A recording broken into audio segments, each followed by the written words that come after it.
నమస్తే welcome to 9+ news. Secunderabad Bansilalpet division పరిధిలోని Gandhinagar police station రూపురేఖలు పూర్తిగా మారిపోయాయి. సర్కిల్ ఇన్స్పెక్టర్ బోస్ కిరణ్ తీసుకున్న చొరవతో ఈ మార్పు సాధ్యమైంది.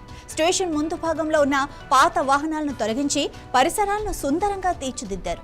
గోడల పక్కన ఖాళీ ప్రదేశాలలో మొక్కలు నాటి పచ్చదనాన్ని పెంపొందించారు. ఈ కార్యక్రమానికి ముఖ్య అతిథిగా సికింద్రాబాద్ డీసీపీ రక్షిత కృష్ణమూర్తి హాజరయ్యారు. ఆమె స్వయంగా మొక్కలు నాటి శిలాఫలకాన్ని ఆవిష్కరించారు. అదనపు డీసీపీ జై నర్సయ్య, ఏసీపీ ఏ యాదగిరి కూడా మొక్కలు నాటారు. సిఐ బోస్ కిరణ్ అభిరుచి, అంకిత భావం అద్భుతమని డీసీపీ రక్షిత కృష్ణమూర్తి కొనియాడారు. స్టేషన్ గతంలోని పరిస్థితికి ఇప్పటికీ చాలా వ్యత్యాసం ఉందని, ఇది అందరికీ ఆదర్శమని అన్నారు. ఈ కార్యక్రమంలో ఎస్ఐలు హరీష్, నరసింహ, మౌనిక, సాయి, నయం పాల్గొన్నారు.